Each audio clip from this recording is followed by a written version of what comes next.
walk around jingling change in his pocket, sorting through rolls of coins at his desk in the basement of the beach house. He would often try to show me his collection of what made each coin valuable. He'd pull out his magnifying glass, hover over at the coins, and point out minuscule imperfections. And although I almost never saw what he saw, I would usually lie and say that I did. I never understood at the time, but he was showing me that attention to detail and the ability to see what others may not is definitely a learned skill. He also taught me that attention to small details can pay off, and sometimes big. But that ability to do so requires patience, persistence, and a keen eye. Now, looking back on all the stories we've shared and my own memories, I realized that our grandpa taught us a lot. It took me longer to realize exactly what he taught us than I would like to admit, but I'm glad to have taken the time to reflect on it and gain a better understanding of how he's impacted our lives. He may not be able to show us how to properly put on a pair of long johns, or that the sink isn't the best place to clean your dirty underwear. But I'll be forever thankful for the influence that he's had on my life and for all the memories that he's been able to provide us with. We'll miss him dearly, and we'll always hold on to the memory of him and the lasting impact he's had. We love you, Grandpa. Thank you.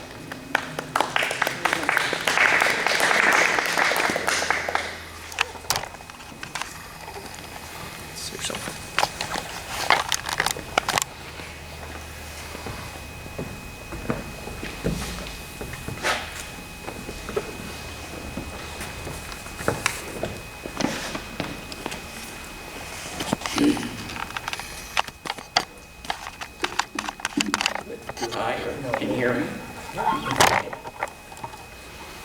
My dear Cécile, Yes, my dear. and family, tous les membres de la famille de Fort-Coulonge et aussi les nombreux neveux et nièces d'Ottawa vous offrent leurs condoléances les plus sincères. Michel, my younger brother, has asked me to share this message.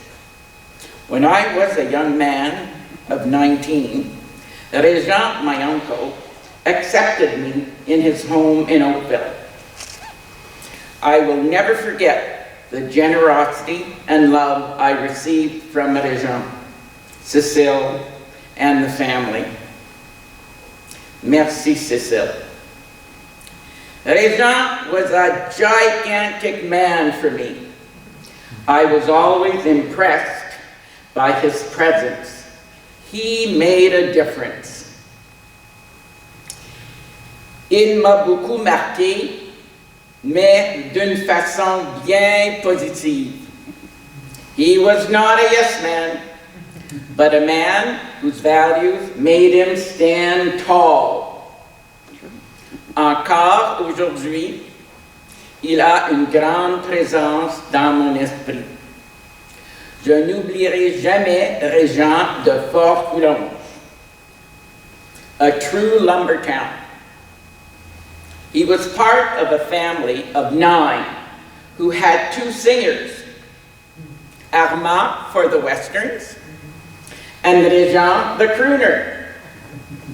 He loved the song I sang, Sur la plus haute colline, sur la plus haute colline. It describes a hill where there was an olive tree, flying in the wind as if singing. That is mon oncle Régent, singing like the wind. Ses frères Hector Jr. et Ronald le recevaient régulièrement. Régent adorait ses frères, sa parenté de Fort-Coulonge. Son amour le tirait fort, très fort à Fort-Coulonge, où on l'attendait à bras ouverts. And me, Linda, his niece, the daughter of his sister Frida, who has greeted him lovingly in heaven, I am sure. She took him in her small basement apartment in the early 50s so he could recuperate from a serious train accident. I was just a toddler then. J'ai de beaux souvenirs de Régent, à qui j'ai rendu visite de nombreuses fois dans les villes où elle a demeuré avec sa famille, Mississauga, Port Elgin et à Cambridge, à 20 minutes de Waterloo, où je demeure. Whoopie! Des amis qui ont des chalets à Port Elgin trouvaient souvent Régent dans son auto convertible chanter au bord du lac. Elles appréciaient ses interprétations des chansons de crooner lorsqu'elles venaient prendre des marches. Quelques-unes m'ont dit qu'elles pouvaient l'entendre de leur chalet. Le vent apportait sa voix. Et des amis qui visitaient le centre commercial Cambridge Center. Elle aimait aussi l'entendre chanter. Elle me disait, "He added so much life to my shopping expedition." The crooner has met the Lord. He will be singing with Armand, the eldest of the family, Darcy, the middle brother, and Robert, the youngest, who was the first one to meet the Lord, as well as his older sister Frida, my mother. And if you can, join me. Sur la plus haute colline, sur la plus haute colline, il y avait un olivier qui avait l'air de chanter, sur cette même colline, il y avait un oiseau blanc, qui chantait soleil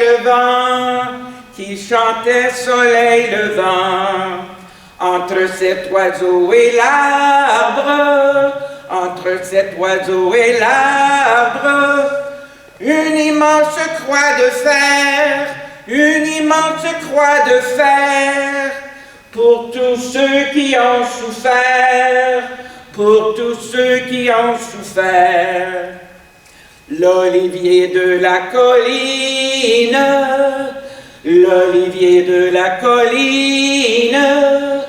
mourut un matin d'hiver, l'oiseau partit vers la mer, Mais je sais qu'un jour de Pâques, l'olivier reverdira, et que l'oiseau reviendra. And Régent, I really didn't know that you were going to come and visit me so soon.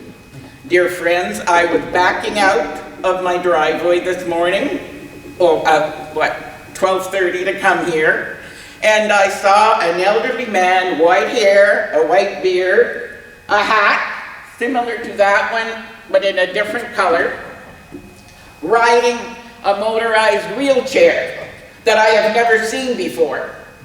And I was backing out, and he looked at me, and with a Tim Hortons coffee cup, smiled, and I think he told me good luck, because he really wanted me to sing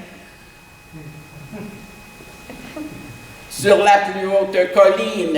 And I'm sure many of you will be having these little experiences, these little talks with your grandfather, your father, your uncle, a friend, between now and who knows when. So I return the podium to Jean-Paul or Patrick.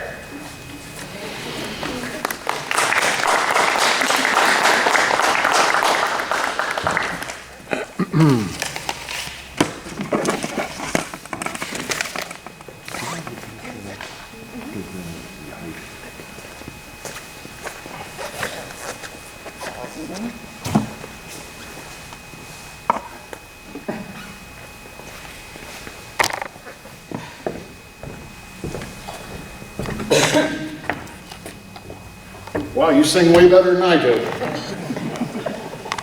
So,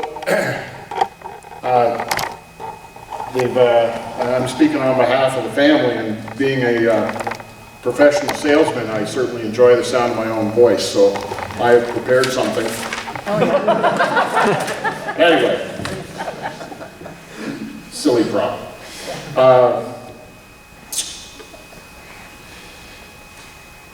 You know, selling. Selling is a lot more than talking. It's actually about listening and observing. And I got a chance to do that my entire life with my dad. He was always larger than life, and there was a time where he was more than happy to let that transition happen over to his kids and let them stand in the light, and for him to be in the shadow.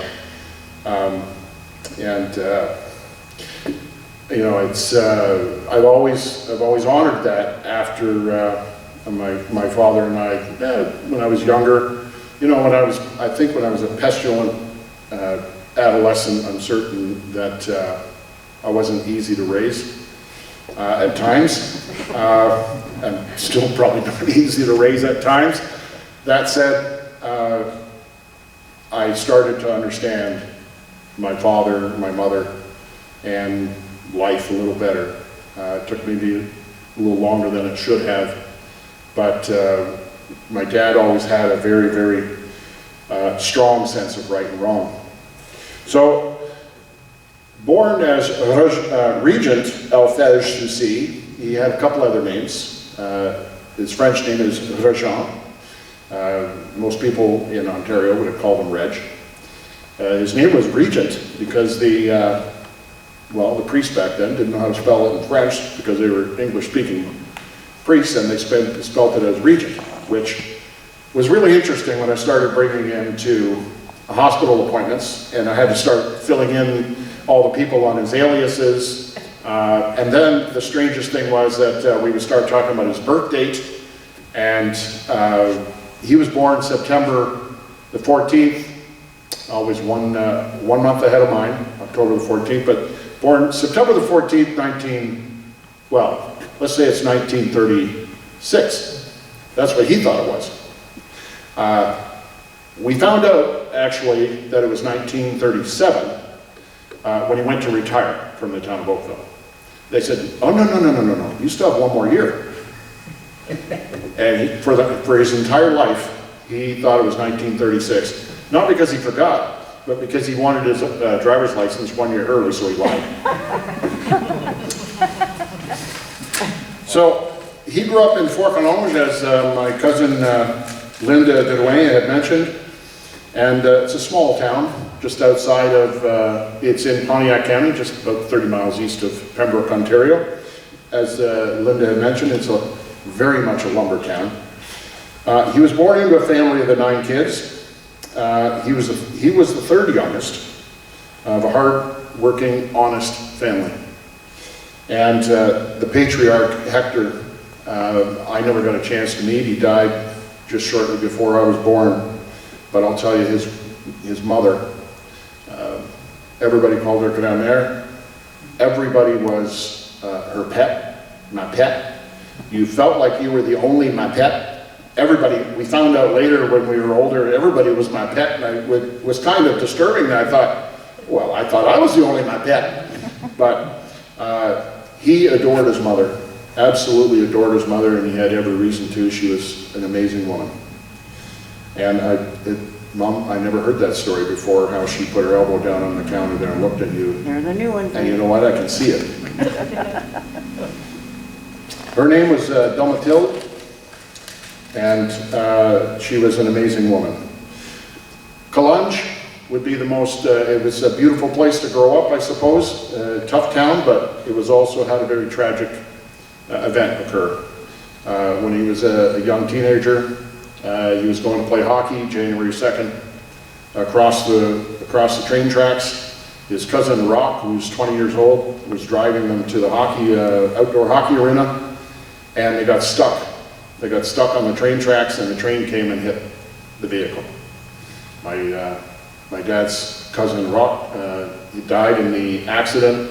First person on the scene was my great uncle Achille, and he did triage at the scene. He rolled my father over, who was choking on his blood, and then he went to go look at Rock, and Rock had already passed. So he went back and cared for my father, who was thrown clear of the vehicle that they were in.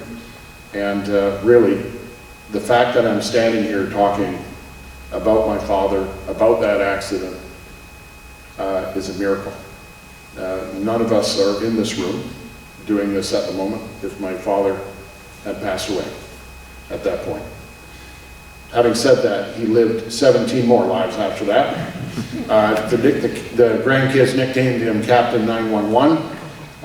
In and out of the hospital, in and out of ambulances. Of course, every time an ambulance, the driver tried to take him away, he'd say, no, no, no, no, no, you shake my hand, I'll show you how strong I am. I'm fine.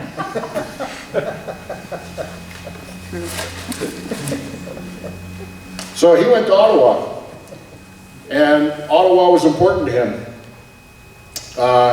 because it's a place where he had an opportunity to meet my mother.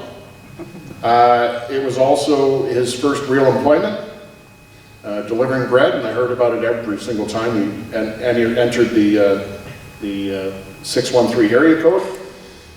And also, something important happened to him in Ottawa at a train station, of all places. He was singing at the train station busking, and he's singing away, and he feels a tap on his shoulder, and the gentleman says, "You have a good voice, son, keep it up." And he was singing "Good Night, Irene," and that gentleman was Bing Crosby. And also, there's an Ottawa connection, because that's where my mother and father were married, in Ottawa, as well as my Uncle Armin was a deputy chief of police in Ottawa as well. So, as my mom had mentioned, they met, he was a singer, he was bowling, and he had no vices. But what was important to him always was a steady job, being a good provider, and he ended up landing in Oakville. That's where all my memories pretty much start. I know my sisters and my brothers, they can remember just a little before that, but I remember my dad being basically Superman. And I have a very specific story to prove it. Again, I wasn't an easy child to raise, so I had a bicycle, and it took me wherever I wanted to go. So one day it took me in front of somebody on Ripley Court, lived down in the bubble, and I cut him off. So he slams on the brakes, he yells out at my dad, he yells, he calls him a frog, which you're not supposed to do to a Frenchman, especially if you don't know him. And so he took exception to that, and I can see this in my head right now. So the guy said, "Hey, you watch your kid there, I almost hit him." And then he went, and it was the summer, and he was more upset with what he called him, and he grabbed him by the chest, and he pulled him through the window. And he put him on against the car, and he said, "You never call me that, only my friends call me that, and my son will drive his bike wherever he wants." And I stood there, my eyes were this big, and he's Superman. When the guy drove away and went home there with his tail between his legs, yeah, I caught heck for that. But I'll never forget that. My dad had uncanny strength. He could lift an anvil from the point. He could bounce tractor tires with one arm. He was exceptional.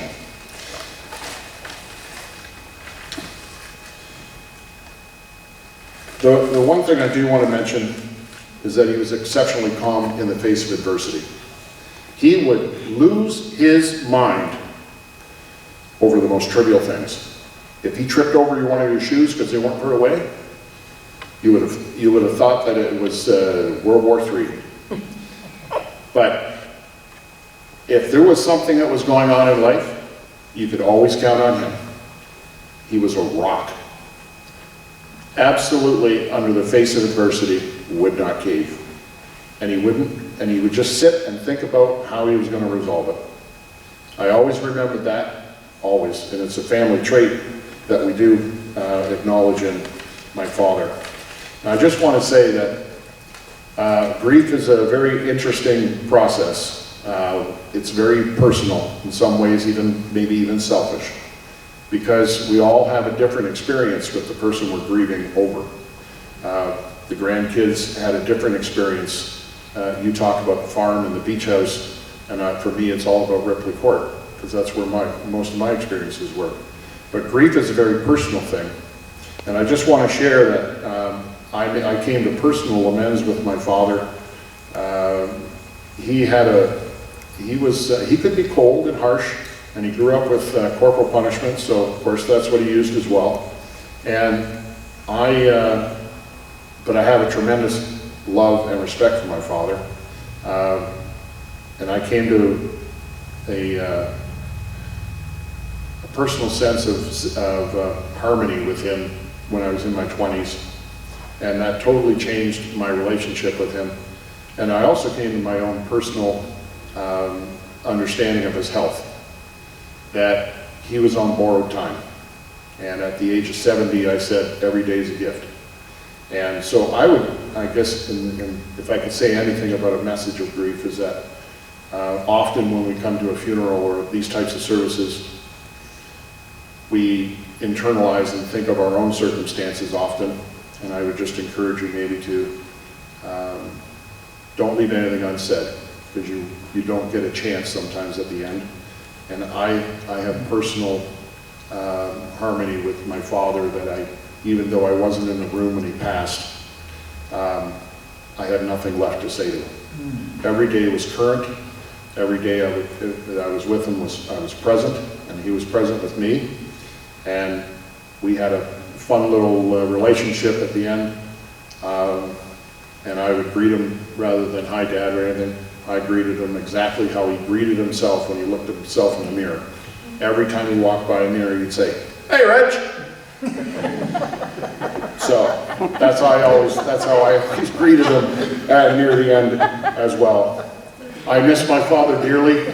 I'm very proud to be a father myself, and I want to thank everybody for coming. I've got. It's been a challenge that he's passed away 2 months ago almost, and this calamity we're all living in really put a dent into everybody's ability to do this. And life goes on.